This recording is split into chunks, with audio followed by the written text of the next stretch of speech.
इस नए वीडियो में आपका स्वागत है। इसमें कोई संदेह नहीं है कि सभी गर्भधारण अलग अलग होते हैं। आज हम कुछ अजीब गर्भधारण की बात करने वाले हैं।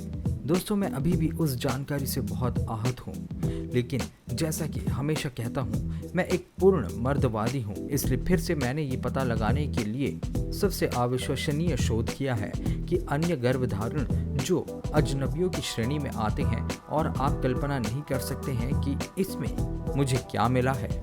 आप जानना चाहते हैं तो ठीक है, अपने आप को थोड़ा कंफर्टेबल कर लीजिए। ये है डिमेंटिस। तो चलिए वीडियो में आगे बढ़ते हैं। छठा, फेलिसिटी मार्ड्यू, दुनिया की सबसे परेशान करने वाली गर्भावस्था। तो आइए सबसे ज्यादा परेशान करने वाले भयानक तरीके से शुरुआत करते हैं। मिलिए फेलिसिटी मार्ड्यूक से, जो कि 38 वर्षीय महिला है जो गर्भवती हो गई और उसे एक बच्चा भी हुआ।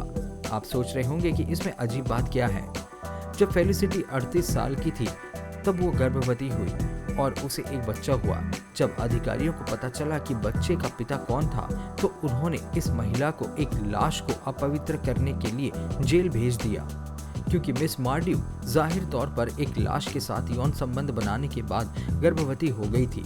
फेलिसिटी ने एक शिफ्ट के दौरान मुर्दा घर में काम किया, और जब वो एक विशेष रूप से आकर्षक शरीर की सफाई कर रही थी, उसने देखा कि मृतक का इरेक्शन था, लेकिन ये शायद कठोर मोटिस था। वो पीछे नहीं रही, वो लाश पर कूद गई और उसके साथ यौन संबंध बनाने लगी। महिला ने आश्वासन दिया कि मृत व्यक्ति स्खलन के लिए आया था और इसलिए उसके बच्चे का पिता था। उन्होंने मृतक के परिवार से समर्थन की गुहार भी लगाई थी। पांचवा, कैरोल हॉडलॉक। दोस्तों, मिलिए एक 46 वर्षीय महिला कैरोल हॉडलॉक से, जो लॉन्ड्रोमैट में अपने दिन के काम से ज्यादा महत्वपूर्ण कुछ करना चाहती थी।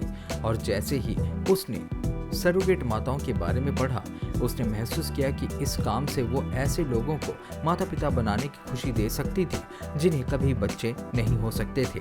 कैरोल के पहले से ही 2 बेटियां थी और वो पहले भी गर्भावस्था की स्थिति से गुजर चुकी थी। उसका मानना था कि उसके लिए 9 महीने की प्रतीक्षा और श्रम से गुजरना मुश्किल नहीं होगा। पिछले अप्रैल में इस अंग्रेज महिला ने 13वें बच्चे को जन्म दिया, जिसके बाद उसने पहले की तरह ही संतुष्टि का अनुभव किया। ब्रिटिश प्रेस के अनुसार दुनिया में सबसे विपुल सरोगेट मदर ने 13 जोड़ों की मदद की है, जो विभिन्न कारणों से माता पिता नहीं बन पाए हैं। 9 अवसरों पर उसने अपने स्वयं के अंडे का उपयोग किया है। कैरोल बताती है कि उनके देश में इस प्रथा के लिए शुल्क लेना अवैध माना जाता है, इसलिए उसे केवल गर्भावस्था की चिकित्सा लागत से ही धन प्राप्त होता है। चौथा, Christine Casey, the cool granny.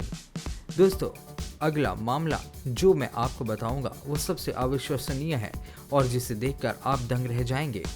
Cool नानी का मामला तब शुरू होता है जब सारा कैसी और बिल कॉनेल ने शिकागो, संयुक्त राज्य अमेरिका में एक परिवार शुरू करने के लिए शादी करते हैं।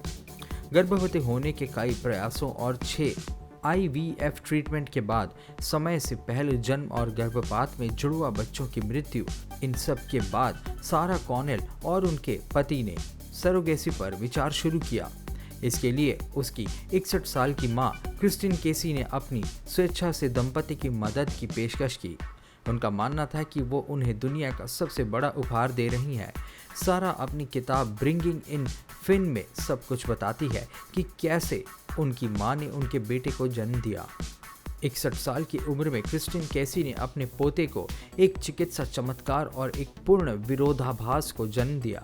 अंडा उनकी बेटी सारा का और शुक्राणु उनके दामाद बिल का है, जिसमें उनकी मां के गर्भाशय का उपयोग किया गया है। Number 3, Omkari Pawar, the ageless mother. दोस्तों, इस लिस्ट में अभी भी कई रोचक मामले बचे हैं। आगे जारी रखने के लिए हमें एक महिला ओंकारी पवार से मिलना है, जिसने 2008 में एक लड़के और एक लड़की को जन्म दिया। ये मामला पागल क्यों है? खैर, क्योंकि ये महिला जो भारत में रहती है, उसके पास जन्म प्रमाण पत्र नहीं है, इसलिए उसकी उम्र निर्धारित करना सिरदर्द बन गया है। केवल ओंकारी के बयान उपलब्ध है कि 1947 में जब अंग्रेजों ने देश छोड़ा तब वो 9 साल की थी, तो उस अस्पष्ट स्मृति से वे ये निर्धारित करने में सक्षम है कि वो करीब 70 साल उम्र की होगी। महिला और उसका पति केवल एक बच्चा चाहते थे।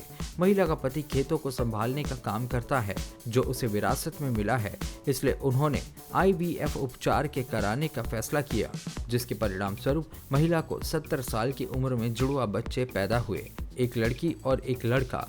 इसे वे अपने देवताओं का आशीर्वाद मानते हैं। चलिए दोस्तों बढ़ते हैं आगे। दूसरा, डायने और फर्नांडो, डैडी एंड मॉमी या फिर मॉमी एंड डैडी।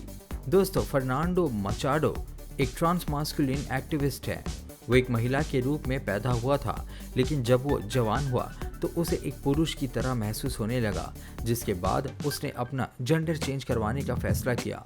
कुछ साल पहले उसने गुआयाकिल में बसने के लिए अपनी मूल निवास वेनेजुएला को छोड़ दिया, जहां वो सिलहुड एक्स एसोसिएशन के संस्थापक और एक ट्रांस फेमिनिन कार्यकर्ता डायने रॉड्रिग्स से मिली। वो एक पुरुष के रूप में पैदा हुई थी, लेकिन उसने हमेशा ही एक महिला की तरह महसूस किया और एक कामुक फिगर पाने के लिए उसने अपने शरीर को हार्मोन और सर्जरी के साथ नया आकार दिया। ये कपल सोशल मीडिया पर काफी फेमस है। वहीं इनके काफी सारे फॉलोअर्स भी है जो इनके लाइफ को सपोर्ट करते हैं। इनके लिए लोगों का प्यार और बढ़ गया जब इन्होंने एक अल्ट्रासाउंड पोस्ट किया और उन्होंने घोषणा की कि वे जल्द ही माता पिता बनेंगे। अब वे अपने बच्चे की देखभाल और अपनी दैनिक गतिविधियां जैसे कि ग्लबटी ग्रुप्स यानी कि समलैंगिक, ट्रांससेक्सुअल और इंटरसेक्स के अधिकारों के मुद्दे पर परामर्श हो या गुआयाकिल में गे प्राइड पैरेड की तैयारी के बीच अपना समय बांटते हैं। ट्रांससेक्सुअल माता पिता होने का ये पहला सार्वजनिक मामला है।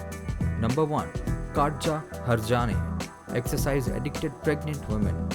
दोस्तों, आपने सुना ही होगा कि एक गर्भवती महिला को आराम करना चाहिए और अपने हर काम में बहुत सावधानी बरतनी चाहिए, लेकिन काटजा हरजाने के मामले में ऐसा नहीं है। ये एक 39 वर्षीय अंग्रेजी महिला है जो गर्भवती है, जो लाखों महिलाओं की तरह सामान्य है। काटजा हरजाने ने अपने पहले बच्चे के गर्भवती होने से पहले 3 साल तक क्रॉसफिट का अभ्यास किया। वो अपनी कठोर दिनचर्या को करना बंद नहीं कर सकती क्योंकि उसे लगता है कि उससे उसे स्वस्थ रहने में मदद मिली है। काटजा लगभग प्रतिदिन इस अनुशासन का अभ्यास करती है और 8 महीने की गर्भवती होने के बावजूद वो ऐसा करती रहती है। हाँ, ये पागलपन है। इसलिए मैंने हमेशा कहा है कि महिलाएं पुरुष से ज्यादा सहनशील होती है। हालांकि स्वास्थ्य और सुरक्षा नियम उसे काम पर कुछ भी भारी उठाने का अनुमति नहीं देते हैं। जिम में काटजा वजन के साथ 100 किलो तक उठा सकती है। हालांकि अपनी दिनचर्या को नहीं छोड़ने के लिए महिला ने गर्भावस्था के दौरान जोरदार व्यायाम के परिणामों की जांच कराने का फैसला किया और उनके अनुसार उनकी जांच में कुछ भी खराब नहीं पाया गया। भविष्य की मां ने अपने शरीर को सुनने का फैसला किया और अब तक उसके व्यायाम के कारण उसकी गर्भावस्था में कोई कॉम्प्लिकेशंस देखने को नहीं मिला है। बिना किसी शक के ये सबसे अजीबोगरीब गर्भावस्था है। तो दोस्तों, क्या आपको नहीं लगता कि आज दिखाए गए सारे केसेस काफी अजीब थे? चलिए, मैं चाहता हूं कि अब आप मुझे कमेंट बॉक्स में बताएं कि किस केस ने आपको सबसे ज्यादा हैरान किया। मुझे आशा है कि आपके पास इस वीडियो को देखने के लिए अच्छा समय था। मैं आपको चैनल को सब्सक्राइब करने के लिए इनवाइट करता हूं। बेल आइकन को दबाना ना भूलें, जिससे आपको मेरे आने वाले वीडियो के नोटिफिकेशंस मिल सके। इस वीडियो को शेयर करें ताकि ये परिवार दुनिया पर हावी हो सके। फिर मिलते हैं। ये है डिमेंटेस।